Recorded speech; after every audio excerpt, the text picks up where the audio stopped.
राजा विक्रमादित्य ने अंधेरी रात में अपने कदम बढ़ाए। चारों ओर घना जंगल था और रात की नीरवता में उल्लू की आवाजें गूंज रही थीं। काले आकाश में बादल छाए थे और चंद्रमा की धुंधली रोशनी उन पर से झांक रही थी। रात के इस गहन अंधकार में स्मशान घाट की ओर बढ़ना एक आम इंसान के बस की बात नहीं थी, लेकिन विक्रम ने दृढ़ता से अपने कदम बढ़ाए। उनके मन में डर का कोई नाम नहीं था, सिर्फ एक ही विचार था, बेताल को पकड़ना और उसे साधु के पास लाना। स्मशान के करीब पहुंचते ही हवा में एक ठंडक और गहरा सन्नाटा फैल गया। पेड़ों की डालियां अजीबो-गरीब तरह से हिल रही थीं, मानो किसी अनजानी शक्ति से चल रही हो। अचानक विक्रम को एक ठंडी हवा का झोंका महसूस हुआ। उन्होंने इधर-उधर देखा। उस वीरान स्थान में एक पेड़ की शाख पर एक आकृति टंगी हुई थी, बेताल। उसका चेहरा डरावना था, आंखों में अजीब चमक थी और होठों पर एक रहस्यमयी मुस्कान थी। बेताल ने हाँ हुए कहा, हे राजा विक्रम, क्या तुम फिर आए हो? मुझे ले जाना, लेकिन याद रहे मैं एक कहानी सुनाऊंगा, और अगर तुमने बीच में ही उत्तर दे दिया तो मैं वापस यहां लौट आऊंगा। विक्रम मुस्कुराए और बोले, मैं तैयार हूं, सुनाओ अपनी कहानी। बेताल ने कहना शुरू किया। बहुत समय पहले की बात है। एक नगर में दो भाई रहते थे, सूर्य प्रकाश और चंद्र प्रकाश। दोनों भाई आपस में गहरा प्रेम करते थे और हर कार्य साथ मिलकर करते थे। परंतु एक दिन नगर में एक अजीब घटना घटी। एक अमूल्य रत्न जो राजा के मंदिर में रखा हुआ था, अचानक गायब हो गया। यह रत्न नगर की शांति और समृद्धि का प्रतीक था, और इसके चोरी होने से नगर में हाहाकार मच गया। सूर्य प्रकाश और चंद्र प्रकाश को यह चिंता सताने लगी कि उनके नगर की शांति भंग हो चुकी है। दोनों भाइयों ने यह तय किया कि वे इस रहस्य को सुलझाने की कोशिश करेंगे। लेकिन जैसे ही उन्होंने अपनी खोज शुरू की, उन्हें कुछ रहस्यमयी घटनाओं का सामना करना पड़ा।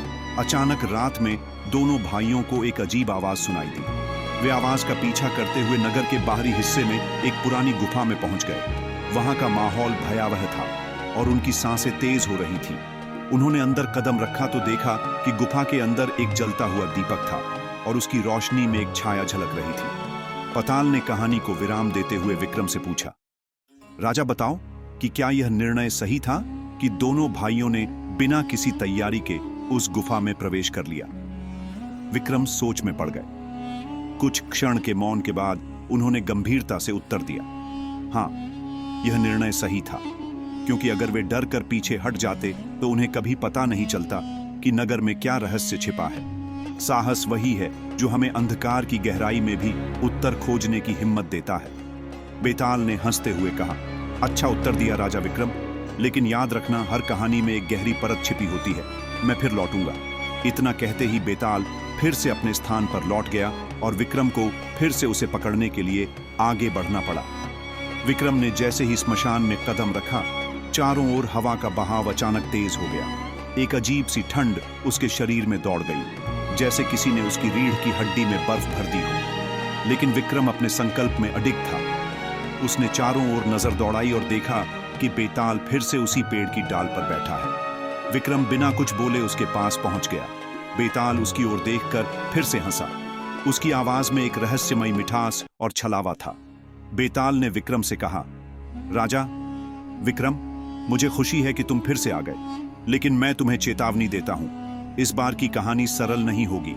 अगर बीच में उत्तर दे दिया तो तुम हार जाओगे और मैं वापस यहां लौट आऊंगा। विक्रम ने दृढ़ स्वर में कहा, सुनाओ अपनी कहानी, मैं तुम्हारी हर चुनौती का सामना करने के लिए तैयार हूं। बेताल ने अपनी कहानी शुरू की। बहुत समय पहले एक राज्य में वीरधीर और शांतनु नाम के दो मित्र रहते थे। दोनों ने बचपन से एक दूसरे का साथ निभाया और हमेशा साथ साथ रहे। वे एक दूसरे पर अटूट विश्वास करते थे। लेकिन एक दिन उनके राज्य में एक अजनबी व्यापारी आया, जो अपने साथ अनेकों विचित्र वस्तुएं और कहानियां उनाया। व्यापारी का दावा था कि उसके पास एक ऐसी शक्ति है जिससे वह किसी के भी मन की बातें जान सकता है। यह बात सुनते ही वीरधीर और शांतन के मन में उत्सुकता जाग उठी। उन्होंने सोचा कि क्यों ना वे भी इस व्यापारी के पास जाएं और उसकी शक्ति को पखे वे दोनों व्यापारी के पास पहुंचे और उसे चुनौती दी कि वह उनकी मन की बातों को जाने।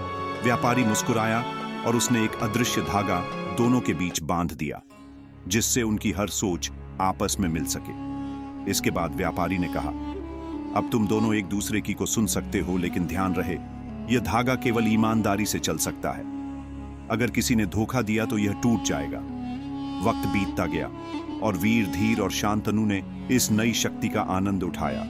वे एक दूसरे की सोच को समझने लगे और अपने मन की गहराइयों को एक दूसरे के साथ साझा करने लगे।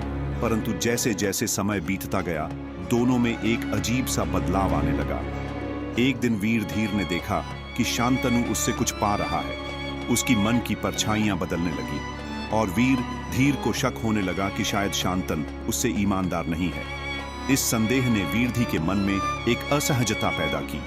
वह शांतन की सोच को परखने की कोशिश करने लगा और धीरे धीरे उनके रिश्ते में दरारें आने लगी। एक रात वीर धीर ने एक निर्णय लिया कि वह शांतन के मन की गहराई तक पहुंचेगा और सच्चाई का पता लगाएगा। उसने व्यापारी से सहायता मांगी, लेकिन व्यापारी ने उसे चेतावनी दी, याद रहे, अगर तुमने यह कदम उठाया तो तुम सच तो जान लोगे, लेकिन तुम्हारा यह रिश्ता हमेशा के लिए टूट जाएगा। विराम लेकर बेताल ने विक्रम से पूछा, राजा बताओ कि वीर धीर का यह निर्णय सही था या गलत? क्या उसे अपने मित्र के मन की गहराई में जाने का हक था या उसे अपने मित्र पर भरोसा बनाए रखना चाहिए था? विक्रम ने कुछ क्षणों के लिए सोचा। उसकी दृष्टि में गहनता थी, मानो वह उस युग में पहुंच गया हो जहां वीर धीर और ने अपने निर्णय लिए थे। फिर उसने कहा, धोखे का संदेह ही संबंधों को कमजोर बनाता है। जब विश्वास टूटने लगे तो मन को शांत रखना और सत्य को समझने का प्रयास करना उचित होता है। वीर धीर ने संदेह के आधार पर जो कदम उठाया वह गलत था। उसे धैर्य रखना चाहिए था और अपने मित्र को समझने का प्रयास करना चाहिए था, क्योंकि रिश्ते विश्वास से बनते हैं और संदेह उन्हें तोड़ देता है। बेताल हंसते हुए बोला, तुमने सही उत्तर दिया राजा विक्रम, लेकिन मैं फिर से अपने स्थान पर लौट रहा हूं। इतना कहकर बेताल हवा में गायब हो गया और विक्रम को एक बार फिर अपने मार्ग पर अकेले चलना पड़ा। जैसे ही विक्रम ने बेताल को पेड़ से उतारा और अपने कंधे पर लादा, बेताल ने एक धीमी और भयावह हंसी में कहा, राजा विक्रम, एक बार फिर तुम यहाँ हो, पर इस बार की कहानी तुम्हारे साहस और विवेक का असली इम्तिहान लेगी। ध्यान से सुनो, क्योंकि एक गलत उत्तर तुम्हें इस रास्ते पर भटका सकता है। विक्रम ने एक गहरी सांस ली और अपने मन को एकाग्र कर लिया। उसकी आंखों में निडरता थी और होठों पर साहस की मूक प्रतिज्ञा। एक बार की बात है, एक नगर में राघव नाम का एक सज्जन व्यक्ति रहता था। राघव अपने सिद्धांतों और सत्य के प्रति निष्ठा के लिए प्रसिद्ध था। उसने जीवन में कभी किसी से झूठ नहीं कहा था और हमेशा सही रास्ते पर ही चला। उसकी एक ही कमजोरी थी, अपने परिवार के प्रति उसका अत्यधिक प्रेम एक था, शांत और समझदार, जो जीवन के सिद्धांतों को समझता था, और दूसरा था अधीर और स्वार्थी, जो सिर्फ अपने फायदे के बारे में सोचता था। राघव अपने छोटे बेटे की इस आदत को लेकर हमेशा चिंतित रहता था, लेकिन उसे आशा थी कि समय के साथ वह बदल जाएगा। एक दिन राघव को एक बड़े सौदे के लिए दूसरे राज्य जाना पड़ा। यात्रा के दौरान उसने अपने पुत्रों को यह सिखाने के लिए एक निर्णय लिया कि सच्चाई की शक्ति क्या होती है। उसने दोनों बेटों को एक एक कीमती वस्तु दी और कहा, यह दोनों वस्तुएं तुम्हारे पास एक बड़ी जिम्मेदारी है। इसे सुरक्षित रखना और इसका ख्याल रखना। यह परीक्षा है कि तुम मेरे जाने के बाद परिवार की देखभाल कैसे करोगे। लेकिन जैसे ही राघव गया, छोटे बेटे ने उस वस्तु को बाजार में बेचने का मन बना लिया। उसे लगा कि इस वस्तु का मूल्य बहुत अधिक है और इससे उसे अच्छा मुनाफा होगा। बड़े भाई ने उसे समझाने की कोशिश की, लेकिन उसने किसी की बात नहीं मानी और वस्तु को बेच डाला। जब राघव वापस आया तो उसने दोनों बेटों से वस्तुएं मांगी। बड़ा बेटा अपनी वस्तु को सुरक्षित लौटाने में सफल रहा, लेकिन छोटे बेटे ने झूठ बोल दिया कि वह वस्तु चोरी हो गई थी। राघव को यह बात पता चल गई और उसका दिल टूट गया कि उसका पुत्र झूठ का सहारा ले रहा है। राघव ने अपने पुत्र को समझाने के लिए एक और उपाय सोचा। उसने एक और छोटी सी वो से दी और कहा, इसका ख्याल रखना, अगर तुम इसे सचमुच संभाल कर रखोगे तो मैं जानूं कि तुमने अपनी गलती से कुछ सीखा है। शह सुनते ही छोटे बेटे ने सोचा कि अगर उसने इस बार यह वस्तु खो दी या फिर बेच दी तो उसके पिता उसे कभी माफ नहीं करेंगे। लेकिन जैसे ही उसे कठिनाई आई, उसने फिर से उस वस्तु को छोड़ दिया और पैसे का लालच उसे बहका लगा। इतना कहकर बेताल ने विक्रम से पूछा, राजा विक्रम, बताओ कि राघव ने अपने छोटे बेटे के लिए जो रास्ता चुना वह सही था या गलत? क्या राघव को यह उम्मीद रखनी चाहिए थी कि उसका पुत्र बदल सकता है, या उसे सच्चाई का सबक सिखाने के लिए कठोर कदम उठाने चाहिए थे? विक्रम ने कुछ देर सोचा और फिर बोला, राघव ने सही किया कि उसने अपने पुत्र को एक और अवसर दिया। जीवन में कई बार हमें दूसरों को सुधरने का मौका देना चाहिए, क्योंकि हर व्यक्ति की प्रवृत्ति बदल सकती है। लेकिन साथ ही अगर व्यक्ति बार बार गलती दोहराता है तो उसे कठोर सजा देकर ही सुधारा जा सकता है। बेताल हंसते हुए बोला, सही उत्तर दिया राजा विक्रम, लेकिन मैं फिर से अपने स्थान पर लौट रहा हूं। बेताल ने कहानी को शुरू किया। राजा विक्रम बहुत समय पहले एक राज्य में एक समर्पित और निष्ठावान सैनिक रहता था। उसका नाम वीरेंद्र था। वीरेंद्र के साहस की गाथा पूरे राज्य में प्रसिद्ध थी। राजा को उस पर पूरा विश्वास था और उसने कई युद्धों में अपनी बुद्धिमानी से राज्य की रक्षा की थी। वीरेंद्र की एक खासियत थी कि वह अपने राजा के प्रति पूर्ण निष्ठा रखता था। लेकिन उसके जीवन में भी एक बड़ा मोड़ तब आया जब उसे अपनी निष्ठा और अपनी आत्मा की आवाज के बीच चुनाव करना पड़ा। राजा ने उसे एक गुप्त मिशन पर भेजा, जिसने उसे राज्य के एक पुराने खजाने की रक्षा करनी थी।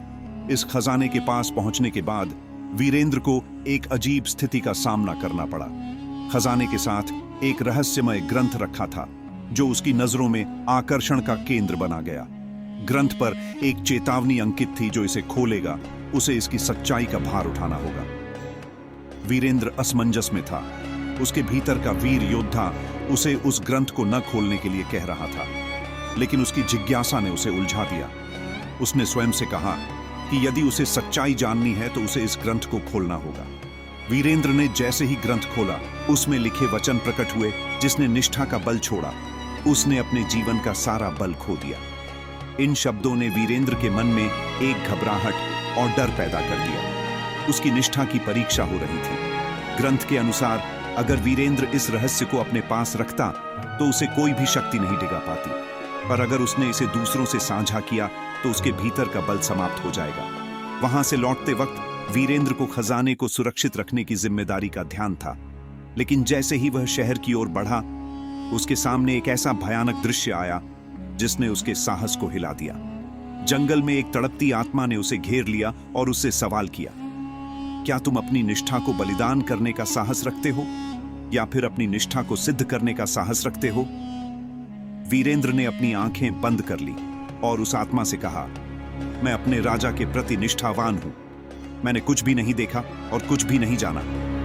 मैं सिर्फ अपने कर्तव्य का पालन करने आया हूं। इतनी कहानी सुनाने के बाद बेताल ने विक्रम से कहा, राजा विक्रम, वीरेंद्र ने अपनी निष्ठा बनाए रखी और सच्चाई का बोझ सहा।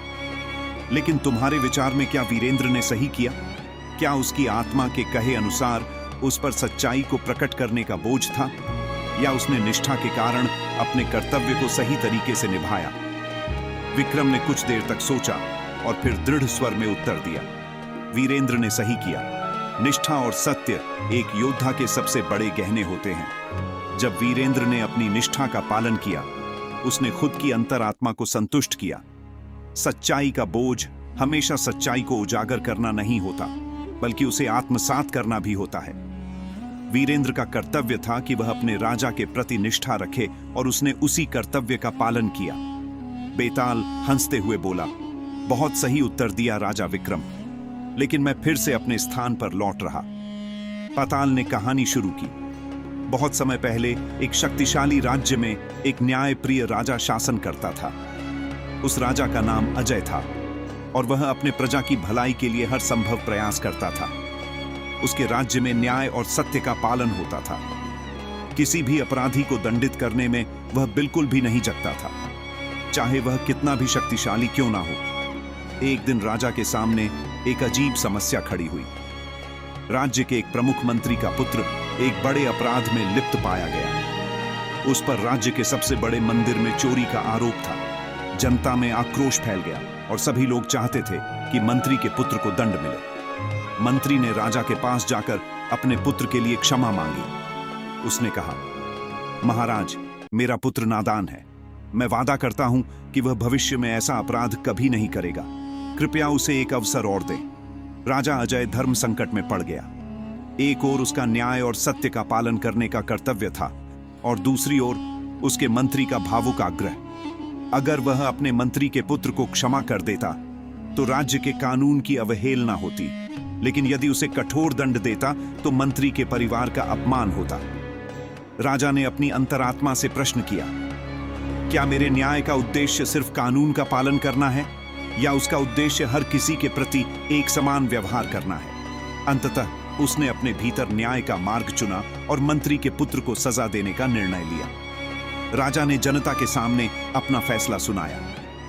मेरे राज्य में सभी के लिए कानून समान है, चाहे कोई कितना भी बड़ा क्यों ना हो। अगर वह अपराध करता है तो उसे दंड मिलेगा। राजा का यह फैसला सुनकर मंत्री स्तब्ध रह गया, लेकिन उसने अपने राजा की न्यायप्रियता का सम्मान किया और स्वयं अपने पुत्र को दंड का पालन करने के लिए प्रेरित किया। राजा अजय के इस न्यायपूर्ण फैसले ने उसकी प्रजा में न्याय के प्रति विश्वास को और गहरा कर दिया। जनता ने देखा कि राजा ने अपने निजी संबंधों को त्याग कर न्याय का पालन किया।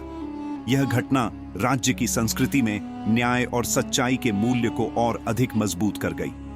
कहानी सुनाकर बेताल ने विक्रम से पूछा, राजा विक्रम, बताओ कि अजय ने जो फैसला लिया क्या वह सही था? क्या अपने मंत्री के पुत्र को क्षमा कर देना भी एक न्यायपूर्ण कदम होता? विक्रम ने कुछ क्षण सोचा और फिर गंभीरता से उत्तर दिया, अजय का निर्णय सही था। एक राजा का कर्तव्य होता है कि वह अपने राज्य में सभी के लिए न्याय और समानता का पालन करे। अगर अजय ने अपने मंत्री के पुत्र को क्षमा कर दिया होता तो राज्य की जनता के लिए न्याय का कोई महत्व नहीं रह जाता। अजय का बलिदान और उसका निर्णय न्याय के प्रति उसकी सच्ची निष्ठा को दर्शाता है। उसका यह कदम उसकी प्रजा के लिए एक उदाहरण गया कि न्याय में किसी प्रकार की भेदभाव नहीं होती। बेताल ने ढका लगाते हुए कहा, सही उत्तर दिया राजा विक्रम। लेकिन मैं एक बार फिर अपनी जगह पर लौट रहा हूं और इस तरह राजा विक्रम और बेताल की अद्भुत कहानियां हमें न्याय, निष्ठा, साहस और बलिदान के अनमोल सबक सिखाती हैं। हर कहानी एक नए रहस्य को उजागर करती है, जो हमें सोचने पर मजबूर कर देती है कि जीवन की सच्ची राह क्या है। विक्रम का दृढ़ संकल्प और बेताल के गूढ़ प्रश्न हमारी भारतीय पौराणिक कथाओं का वह अनमोल खजाना है जो हर पीढ़ी को प्रेरणा देता है। अगर आपको हमारी भारतीय संस्कृति और इतिहास की ऐसी ही रहस्यमय, रोमांचक और ज्ञानवर्धक कहानियां पसंद है तो जुड़िए हमारे चैनल YouTube AI स्टोरीज के साथ। हमारे चैनल को सब्सक्राइब करें और हमारे नए वीडियो को देखने के लिए घंटी के निशान पर क्लिक करें। हर सप्ताह हम आपको ले चलेंगे पौराणिक गाथाओं की उस दुनिया में जहां रोमांस और रहस्य का मिलन होता है। तो साथ आइए और YouTube AI स्टोरीज की गहराइयों में खो जाइए।